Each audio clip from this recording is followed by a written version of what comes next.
गुरु ज्ञान क्लासेस को सब लोग का स्वागत है। कैसे हैं आप लोग? आशा करता हूँ कि सब लोग अच्छे होंगे।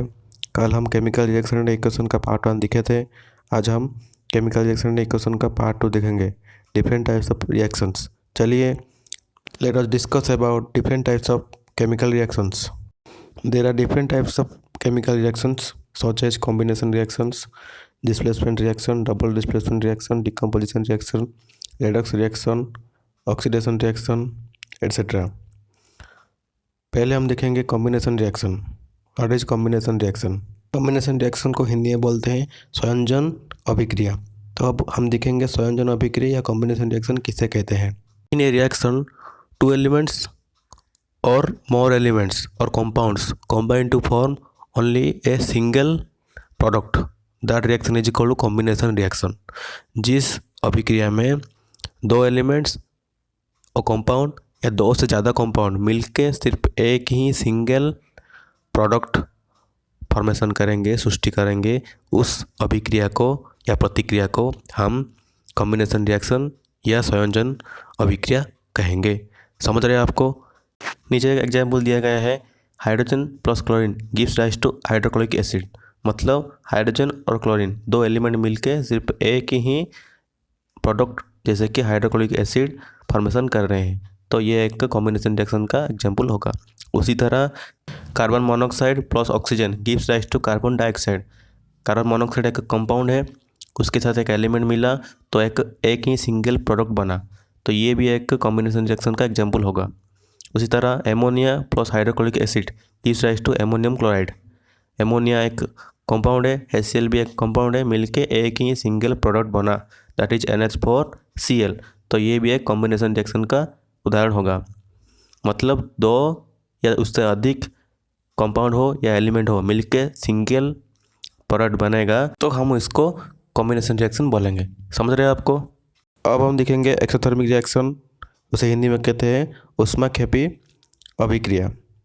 Heat is released during a reaction is called exothermic reaction. अगर किसी भी रिएक्शन के समय ऊष्मा निकलता है या ताप निकलता है या हीट निकलता है तो उस रिएक्शन को हम एक्सोथर्मिक या ऊष्माक्षेपी रिएक्शन कहेंगे। ज़्यादातर कॉम्बिनेशन रिएक्शन एक्सोथर्मिक होते हैं क्योंकि उसमें हीट निकलता है, जैसे कि calcium oxide plus water gives rise to calcium hydroxide plus heat.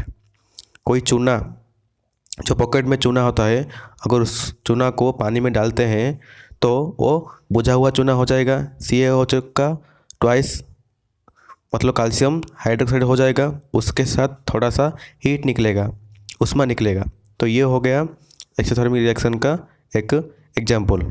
उसी तरह methane plus oxygen gives rise to carbon dioxide plus water plus heat.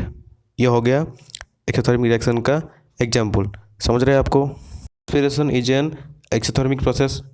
श्वसन भी एक तरह का एक्सोथर्मिक प्रोसेस है। During digestion food is broken down into simpler substances. Digestion के समय या हजम क्रिया के समय हमारा खाद्य टूट के सिंपलर सब्सटेंसेस में परिणत हो जाता है, जैसे कि carbohydrates broken down into glucose. हम जो खाते हैं भात, आलू या चपाती, उसमें होता है कार्बोहाइड्रेट, वो हजम क्रिया के समय टूट के ग्लूकोज में कन्वर्ट हो जाता है। This glucose combines with oxygen in the cell of our body and provides energy. वही ग्लूकोज क्या करता है, हमारी बॉडी में जो ऑक्सीजन होता है, जो हम ऑक्सीजन लेते हैं, उसके साथ मिलके एनर्जी बॉडी को देता है। सारे घटना को एक समीकरण के माध्यम से दिखा गया है। C6H12O6 मतलब ग्लूकोज का फॉर्मूला, उसके साथ oxygen 6O2 gives rise to 6CO2 मतलब कार्बन डाइऑक्साइड प्लस 6H2O मतलब वाटर प्लस एनर्जी। मतलब ग्लूकोज हमारे बॉडी में जो ऑक्सीजन है उसके साथ मिलके कार्बन डाइऑक्साइड सृष्टि करेगा, उसके साथ वाटर, उसके साथ एनर्जी। जो एनर्जी फॉर्मेशन होगा या सृष्टि होगा वो हमारी बॉडी के चारों ओर जाएगा। समझ रहे हैं आपको? The decomposition of vegetable matter into compost is also an example of exothermic reaction. कोई भी वेजिटेबल चीज़ या पेड़ों से निकली हुई चीज़ को बहुत दिन रखने के बाद वो जब खाद बन जाता है, वो भी एक एक्सोथर्मिक रिएक्शन का एग्जाम्पल होगा, क्योंकि उसमें भी हीट निकलता है। समझ रहे हैं आपको? याद रखना, calcium hydroxide means slag lime और बुझा हुआ चूना और पानी में मिला हुआ चूना जब हम दीवार पे मारेंगे उसी वक्त वो वायु में जो कार्बन डाइऑक्साइड होगा उसी के साथ रिएक्शन करके प्रोड्यूस करेगा कैल्शियम कार्बोनेट, मतलब लाइमस्टोन, उसके साथ वाटर। इसीलिए बुझा हुआ चूना दीवार पे मारने के कुछ समय बाद वो पूरे की पूरे सफ़ेद रंग में बदल जाता है, क्योंकि वो कैल्शियम कार्बोनेट में फॉर्मेशन हो जाता है। समझ रहे हैं आपको? अब हम लिखेंगे डिकम्पोजिशन रिएक्शन, मतलब वियोजन अभिक्रिया। A single reactant decomposes on the application of heat और लाइट और इलेक्ट्रिसिटी टू गिव 2 और more products is called decomposition reaction. मतलब एक ही प्रतिकारक टूट के 2 और ज़्यादा प्रोडक्ट में परिवर्तन हो जाए तो हम कहेंगे इसको डिकम्पोजिशन रिएक्शन, वियोजन अभिक्रिया। जैसे कि CaCO3 को हीट देंगे तो वो कैल्शियम ऑक्साइड और कार्बन डाइऑक्साइड में बदल जाएगा। This reaction used in industries, it has many uses, one is manufacture of cement. ये रिएक्शन को इंडस्ट्री में यूज किया जाता है, जैसे कि सीमेंट इंडस्ट्री में सीमेंट निकालने के लिए इसको यूज किया जाता है। समझ रहे हैं आपको? अब हम देखेंगे थर्मल डिकम्पोजिशन, उष्मीय वियोजन। When a decomposition reaction carried out by heating it is called thermal decomposition.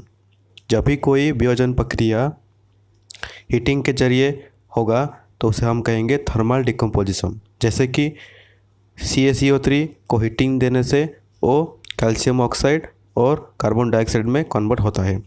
Heat देने से ही कैल्शियम कार्बोनेट कैल्शियम ऑक्साइड और कार्बन डाइऑक्साइड में कन्वर्ट हो गया, इसीलिए एक थर्मल डिकम्पोजिशन का एग्जाम्पल होगा। समझ रहे हैं आपको? Similarly white silver chloride turns grey in sunlight, this is due to decomposition of silver chloride into silver and chlorine by light. Silver bromide behaves same way. जैसे कि सिल्वर क्लोराइड HgCl को sunlight पर रखने से वो silver और chlorine में convert हो जाती है।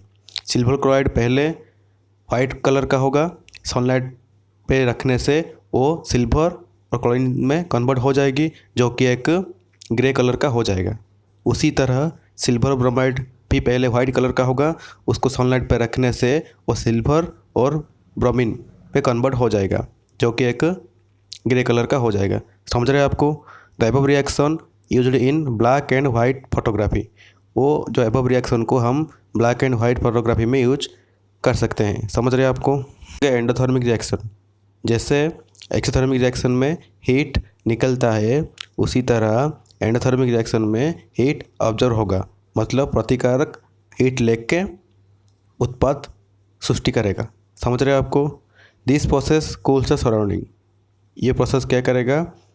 हीट लेके सराउंडिंग को चारों ओर को कूल कर देगा।